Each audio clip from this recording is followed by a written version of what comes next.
ನಮಸ್ಕಾರ ಎಲ್ರಿಗೂ, ಶುಭ ದಿನ. ನಿನ್ನೆ ನಡೆದ WPL first match RCB women's versus Mumbai Indians women's first ಮ್ಯಾಚ್ನ ಒಂದು ಹೈಲೈಟ್ಸ್ನ ಗಮನಿಸೋಣ ಬನ್ನಿ. ಫಸ್ಟ್ ಆಫ್ ಆಲ್ ಈ match doctor BY Patil stadium Navi ಮುಂಬೈಯಲ್ಲಿ ಸ್ಟೇಡಿಯಂನಲ್ಲಿ ನಡೀತು. ಹಾಗೆ ಟಾಸ್ ವಿನ್ ಆಗಿದ್ದು RCB ವುಮೆನ್ಸ್ ಅವರು ಟಾಸ್ ವಿನ್ ಆಗಿ ಚೇಸಿಂಗ್ ತೊಗೊಂಡ್ರು. ಸೊ MI ಇಂಡಿಯನ್ಸ್ ವುಮೆನ್ಸ್ ಅವರು ಫಸ್ಟ್ ಬ್ಯಾಟಿಂಗಿಗೆ ಬಂದರು. ಅವರು 20 ಓವರ್ಗಳಲ್ಲಿ 6 ವಿಕೆಟ್ ಕಳ್ಕೊಂಡು 154 ರನ್ ಗಳಿಸ್ತಾರೆ ಅಂತ ಹೇಳ್ಬೋದು. ಅವ್ರದ್ದೊಂದು ಓಪನಿಂಗ್ ಅಷ್ಟೇನು ಚೆನ್ನಾಗಿರಲಿಲ್ಲ. ಅಮಿಲಾ ಕೇರ್ ಅವರು ನ್ಯೂಜಿಲೆಂಡ್ ಪ್ಲೇಯರು 4 ರನ್ ಹೊಡೆದ್ರು. ಜಿ ಕಮಲಿನಿ ವಿಕೆಟ್ ಕೀಪರ್ ಅವರು 32 ರನ್ ಹೊಡೆದ್ರು. ನಾಟ್ಸ್ಕೇವರ್ ಬಂಟ್ ಅವರು 4 ರನ್ ಹೊಡೆದ್ರು. ಹರ್ಮಿತ್ ಕೌರ್ ಅವರು 20 ರನ್ ಹೊಡೆದಿದ್ರು. ಅದೇ ನೆಕ್ಸ್ಟು ನಿಕೋಲಾ ಕ್ಯಾರಿ ಮತ್ತು ಸಂಜೀವನ ಸಂಜನಾ ಅವರು ಒಂದೊಳ್ಳೆ ಪಾರ್ಟ್ನರ್ಶಿಪ್ ಕೊಟ್ಟರು ಅನ್ಬೋದು. ಕ್ಯಾರಿ ಅವರು 40 ರನ್ ಹೊಡೆದ್ರು. ಹಾಗೆ ಸಂಜನಾ ಅವರು 45 ರನ್ ಹೊಡೆದು ಒಂದೊಳ್ಳೆ ಪಾರ್ಟ್ನರ್ಶಿಪ್ ಕೊಟ್ಟರು ಅಂತ ಹೇಳ್ಬೋದು. ಹಾಗೆ ಅಮರ್ಜಿತ್ ಕೌರ್ ಅವರು ಹಾಗೆ ಪೂರ್ಣಿಮಾ ಕೆಮಾರ್ ಅವರು ನಾಟ್ಔಟ್ ಆಗದೆ 0 ರನ್ ಹೊಡೆದ್ರು ಅಂತ ಹೇಳ್ಬೋದು.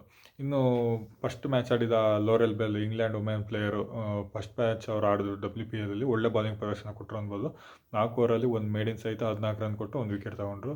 ಹಾಗೆ ಇನ್ನು ನೆಂಡ್ರಿ ಡಿ ಕ್ಲಾರ್ಕ್ 4 ಓವರಿಗೆ 26 ರನ್ ಕೊಟ್ಟು 4 ವಿಕೆಟ್ ಪಡ್ಕೊಂಡು ಒಂದು ಒಳ್ಳೆ ಬಾಲಿಂಗ್ ಪ್ರದರ್ಶನ ಮಾಡಿದ್ರು. ಲಾಸ್ಟ್ ಓವರ್ ಕೂಡ ಒಂದು ಒಳ್ಳೆ ಬಾಲಿಂಗ್ ಪ್ರದರ್ಶನ ಕೊಟ್ಟರು ಅನ್ಬೋದು. ಕೇವಲ 5 ರನ್ ಅಷ್ಟೇ ಬಿಟ್ಕೊಟ್ರು, 2 ವಿಕೆಟ್ ಕೂಡ ತಗೊಂಡ್ರು ಲಾಸ್ಟ್ ಓವರಲ್ಲಿ. ಶ್ರೇಯಾಂಕಾ ಪ್ಯಾಟಿಲ್ ಅವರು ಹೋದ ಸೀಸನ್ ಆಡಿರಲಿಲ್ಲ ಇಂಜುರಿ ಸಮಸ್ಯೆಯಿಂದ. ಈ ಸೀಸನಲ್ಲಿ ವಾಪಸ್ಸಾಗಿ ಅವರು 4 ಓವರಿಗೆ 32 ರನ್ ಕೊಟ್ಟು 1 ವಿಕೆಟ್ ಕೂಡ ಪಡ್ಕೊಂಡ್ರು ಅಂತ ಹೇಳ್ಬೋದು. ಚೇಸಿಗೆ ಬಂದ RCB ಒಂದು ಉತ್ತಮ ಆರಂಭನೆ ಪಡೆದಿತ್ತು. 3.5 ಓವರ್ಗಳಲ್ಲಿ 40 ರನ್ ಹೊಡೆದಿದ್ರು. ಆಮೇಲೆ ಮಿಡ್ಲ್ ಆರ್ಡರ್ ತುಂಬ ಕೊಲೆಪ್ಸ್ ಆಯಿತು ಅಂತ ಹೇಳ್ಬೋದು. ಆದರೆ ಲಾಸ್ಟ್ ಬಾಲು ಥ್ರಿಲ್ಲರಲ್ಲಿ ಈ ಮ್ಯಾಚ್ ವಿನ್ ಆದರು ಅಂತ ಹೇಳ್ಬೋದು RCB ಅವರು. ಇನ್ನು RCB ಪರ ಗ್ರೇಸ್ ಹ್ಯಾರಿಸ್ ಅವರು 25 ಹೊಡೆದ್ರು. ಹಾಗೆ ಸ್ಮೃತಿ ಮರ್ದಾನ್ ಅವರು 18 ರನ್ ಹೊಡೆದ್ರು. ಹೇಮಲತಾ ಅವರು 7, ರಿಚಾ ಘೋಷ್ 6, ಹಾಗೆ ರಾಧಾವತ್ ಅವರು 1 ರನ್ ಹೊಡೆದು ಬ್ಯಾಟಿಂಗ್ ಪರ್ಫಾರ್ಮೆನ್ಸ್ ಕೊಡಲು ಫೇಲ್ ಆದರು ಅಂತ ಹೇಳ್ಬೋದು.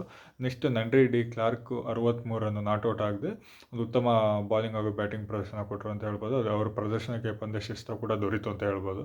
ಹಾಗೆ ಇನ್ನು ಅರುಂಧತಿ ರೆಡ್ಡಿ ಅವರು ಒಂದು ಉತ್ತಮ ಸಾಥ್ ಕೊಟ್ಟರು ನೆಂಡ್ರಿ ಡಿ ಕ್ಲಾರ್ಕ್ಗೆ. 20 ರನ್ ಹೊಡೆದ್ರು 25 ಬಾಲಿಗೆ. ಇನ್ನು ಶ್ರೇಯಾಂಕ್ ಪಾಟೀಲ್ ಅವರು 1 ರನ್ ಹೊಡೆದು. ಹಾಗೆ ಪ್ರೇಮ ರಾವತ್ ಅವರು ಲಾಸ್ಟಲ್ಲಿ 4 ಬಾಲಿಗೆ 8 ರನ್ ಹೊಡೆದು ಒಂದು ಒಳ್ಳೆ ಪರ್ಫಾರ್ಮೆನ್ಸ್ ಕೊಟ್ಟರು ಅಂತ ಹೇಳ್ಬೋದು. ಬಾಲಿಂಗ್ನಲ್ಲಿ ಅಮಿಲಾ ಕೇರ್ ಅವರು 4 ಓವರಿಗೆ 13 ರನ್ ಕೊಟ್ಟು 2 ವಿಕೆಟ್ ತಗೊಂಡ್ರು ಮುಂಬೈ ಪರ. ನಿಕೋಲಾ ಕ್ಯಾರಿ ಅವರು 4 ಓವರಿಗೆ 35 ರನ್ನು 2 ವಿಕೆಟ್ ತಗೊಂಡ್ರು.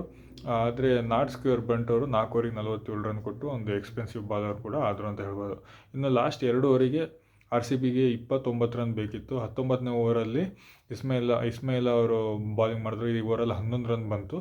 ಕೊನೆ ಓವರಲ್ಲಿ 18 ರನ್ ಬೇಕಿತ್ತು RCBಗೆ. ಒಂದು ಡಿ ಕ್ಲಾರ್ಕ್ ಅವರು ಒಂದು ಉತ್ತಮ ಪ್ರದರ್ಶನ ಕೊಟ್ಟರು ಅಂತ ಹೇಳ್ಬೋದು. ಇವರಲ್ಲಿ ಫಸ್ಟ್ 2 ಬಾಲ್ ಡಾಟ್ ಆಗಿತ್ತು. 4 ಕೊನೆಯ ಬಾಲಿಗೆ 18 ರನ್ ಬೇಕಿತ್ತು. 3ನೇ ಬಾಲ್ 6 ಹೊಡೆದ್ರು. 3 ಬಾಲಿಗೆ 12 ಬೇಕಿತ್ತು. ನೆಕ್ಸ್ಟ್ 4 ಹೊಡೆದ್ರು. 2 ಬಾಲಿಗೆ 8 ರನ್ ಬೇಕಿತ್ತು. ಹಾಗೆ ಇನ್ನು 2ನೇ ಬಾಲ್ ಇರ್ತಾ ಒಂದು 6 ಹೊಡೆದ್ರು. ಸೊ ಕೊನೆ ಬಾಲಲ್ಲಿ 2 ರನ್ ಬೇಕಿತ್ತು. ಆ ಬಾಲನ್ನ 4 ಹೊಡೆದು ಒಂದು RCBಗೆ ಒಂದು ಮ್ಯಾಚಲ್ಲಿ ಗೆಲುವು ಮಾಡಿಸಿ 2 ಪಾಯಿಂಟ್ ಕೊಡಿಸಿದ್ರು ಅಂತ ಹೇಳ್ಬೋದು. ಒಂದು ಅತ್ಯುತ್ತಮ ಥ್ರಿಲ್ಲರ್ ಮ್ಯಾಚ್ ಇದಾಗಿತ್ತು ಅಂತ ಹೇಳ್ಬೋದು. ಒಂದು ಒಳ್ಳೆ ಓಪನಿಂಗ್ ಕೂಡ ಈ WPLಗೆ ಸಿಕ್ತು ಅಂತ ಹೇಳ್ಬೋದು. ಇದಿಷ್ಟು RCB women's versus MI women's ಅವರ ಮ್ಯಾಚ್ನ ಹೈಲೈಟ್ಸ್ ಆಗಿತ್ತು. ಧನ್ಯವಾದಗಳು.